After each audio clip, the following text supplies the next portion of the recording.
and I am 73 years old. I am sitting in a small, sterile apartment that smells of antiseptic and loneliness. The walls are bare, the furniture is cheap, and the only sound is the faint hum of the refrigerator. Outside my window, I can see the city I once ruled, the city where I built an empire from nothing. But now I am nothing. I am a ghost, haunting the ruins of my own life. I used to be someone.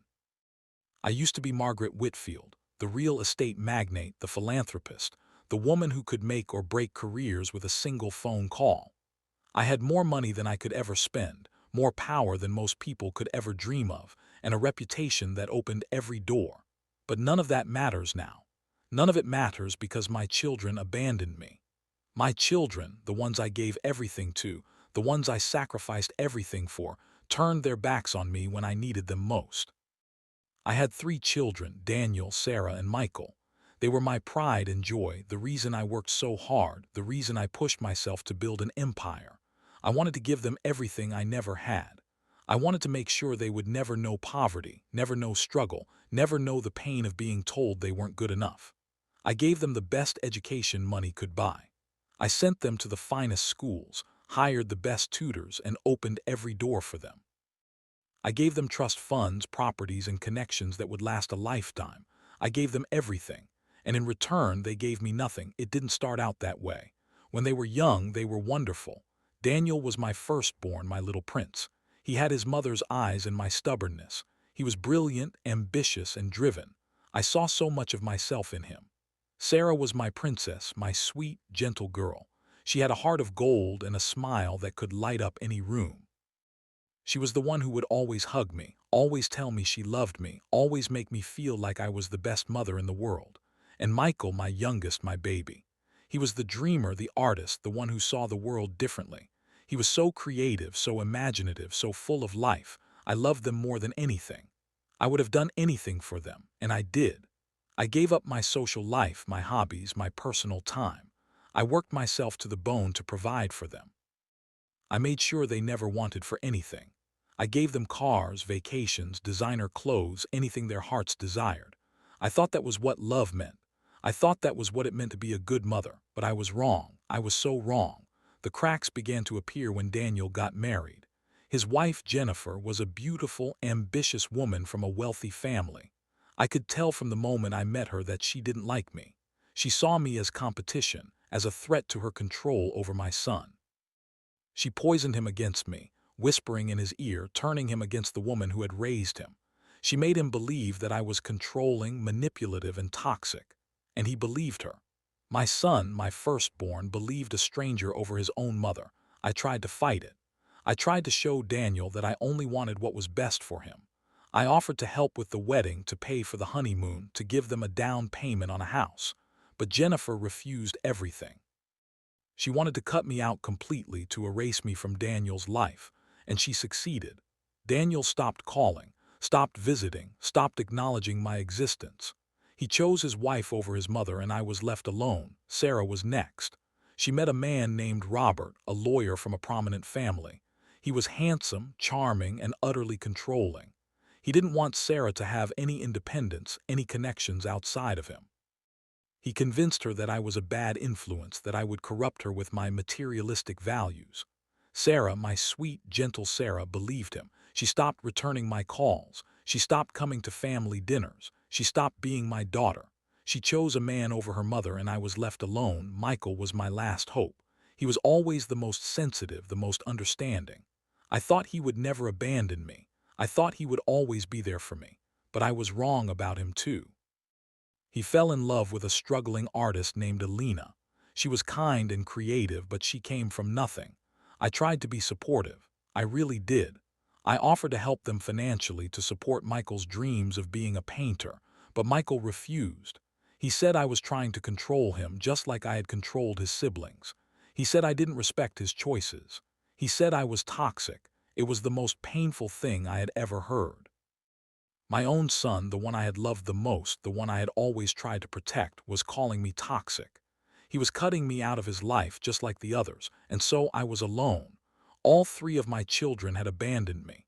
They had taken everything I gave them, the money, the education, the opportunities, and used them to build lives that didn't include me. They had used me and then they had discarded me. I was nothing to them. I had always been nothing to them. For years I tried to reach out. I sent letters, emails, gifts. I tried to attend their events, their birthdays, their anniversaries, but I was always turned away. I was always told that I wasn't welcome.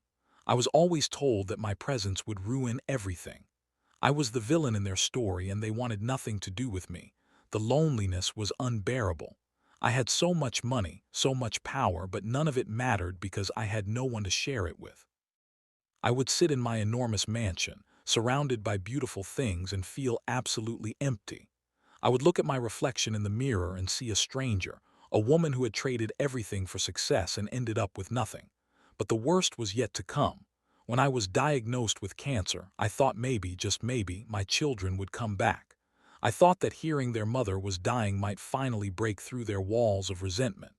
I reached out to each of them, one by one. I called Daniel. He didn't answer. I left a message telling him I was sick, telling him I needed him. He never called back. I called Sarah. She answered, but when I told her the news, she was silent. Then she said, "I can't do this right now. I have my own family to think about." She hung up and I never heard from her again. I called Michael. He listened to my message and then sent me a text. "I'm sorry you're sick, but I can't be there for you. You made your choices. Now you have to live with them." That text shattered me. It was the cruelest thing anyone had ever said to me. My own son, my baby, was telling me that I deserved to die alone, that everything I had done for him meant nothing, that I had made my choices and my punishment was to die alone. And so I faced the end by myself. I went to my doctor's appointments alone. I sat through chemo alone. I cried myself to sleep alone. I had no one to hold my hand, no one to tell me it would be okay, no one to be there for me when I was scared. I had given my children everything and they had given me nothing in return, but I didn't give up. I decided to fight, not just for my life but for my children. I decided that I would not let them abandon me. I would fight for them just like I had fought for everything else in my life. I reached out to a lawyer, a friend of the family, and asked for help. He advised me to write a letter to my children, a final letter telling them how I felt. I spent weeks on that letter, pouring my heart out onto the page. I told them about my childhood, about how I had grown up poor and determined to give them a better life. I told them about the sacrifices I had made, the sleepless nights, the endless hours of work. I told them that I had loved them more than anything and that my only regret was not showing it better. I asked for their forgiveness. I asked for their love. I asked for a chance to make things right. I sent the letter to each of them. And then I waited. Daniel responded first. He called me, his voice cold and distant. "I got your letter," he said. "It was very touching, but I'm not coming back. You need to understand that the damage you've done is permanent.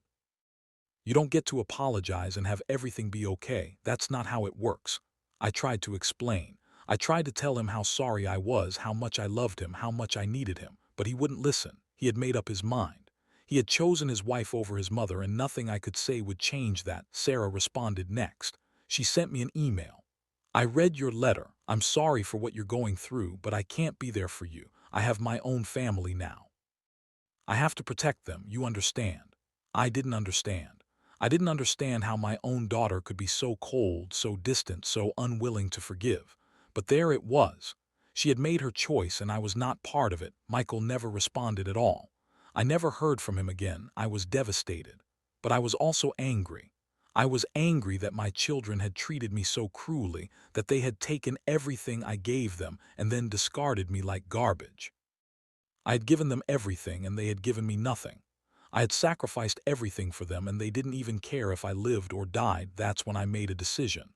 I decided to use my money to fight back. I decided to teach them a lesson they would never forget. I decided to take everything back. I went to my lawyer and instructed him to change my will. I was going to leave everything to charity. Every last dollar, every property, every investment. My children would get nothing. They had abandoned me and I was going to abandon them right back. But then something happened. Something I never expected. I was in the hospital receiving another round of chemo when I got a visitor. It was Michael's wife, Alina. She walked into my room looking nervous and uncomfortable. She sat down in the chair next to my bed and took my hand. "Margaret," she said, "I know we haven't always gotten along. I know I've been part of the problem, but I want you to know that I'm sorry. I'm sorry for the way I treated you. I'm sorry for the way I encouraged Michael to cut you out. I was wrong. You're not toxic. You're not controlling. You're a mother who loved her children too much and didn't know how to show it." I started to cry. It was the first time anyone had said anything kind to me in years. "Thank you," I said, my voice barely a whisper. "Thank you for saying that." "Michael is a mess," Alina continued. "He's been a mess since the day we got married. He never forgave himself for what he did to you, but he was too proud to admit it.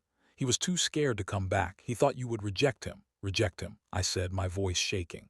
"I would never reject him. He's my son. I love him more than anything." Alina smiled. "I know, that's why I'm here. Michael is waiting outside. He wants to see you. He wants to make things right, but he's scared. He's afraid you'll hate him." "Him to come in," I said. "Tell him I love him. Tell him I forgive him." Alina went to get Michael, and a few moments later my youngest son walked into the room. He looked older, more tired, and there were dark circles under his eyes. He was crying before he even sat down. "Mom," he said, his voice breaking. "I'm so sorry. I'm so sorry for everything. I was wrong. I was so wrong. I should never have left you. I should never have abandoned you. I was scared. I was so scared of being controlled, of being manipulated. But you never did that. You never did anything wrong. You just loved me too much." I reached out and took his hand. "It's okay, Michael," I said. "I forgive you. I've always forgiven you. I was just too proud to say it. I was just too hurt, but I love you. I've always loved you." We sat there, crying together, holding each other. It was the most beautiful moment of my life. My son had come back to me. My son had finally come back. Daniel and Sarah never came back. They continued to ignore me, to distance themselves from me, to pretend I didn't exist. But I made my peace with that. I had Michael, I had Alina, and I had my grandchildren whom I got to see for the first time in years. I never changed my will. I left everything to Michael and Alina with a small trust for my grandchildren. Daniel and Sarah got nothing. They had made their choice and I made mine. I was not bitter. I was at peace. Because in the end, I had learned the most important lesson of all, that money cannot buy love, that success cannot replace family, that the only thing that truly matters is the love you give and the love you receive. I could have used my money to punish my children. I could have used my power to destroy them, but I chose differently. I chose love. I chose forgiveness. I chose compassion. And that choice changed everything. My children abandoned me after I gave them everything. It was the most painful experience of my life, but it taught me something invaluable. It taught me that love is not a transaction. It is not something you can buy or sell. It is something you have to earn, nurture, and protect. I gave my children everything, but I forgot to give them what they really needed: my time, my attention, and my unconditional love. I was so busy building an empire that I forgot to build a family. I was so focused on providing for them that I forgot to connect with them. In the end, I learned to forgive. Not just them, but myself. I learned to let go of the guilt, the regret, the anger. I learned to accept that I was not a perfect mother and that was okay. I learned that love is not about being perfect. It is about being present. It is about being there when it matters. My children abandoned me, but I didn't let that define me. I chose to rise above it. I chose to forgive. I chose to love again. And that is the greatest victory of all.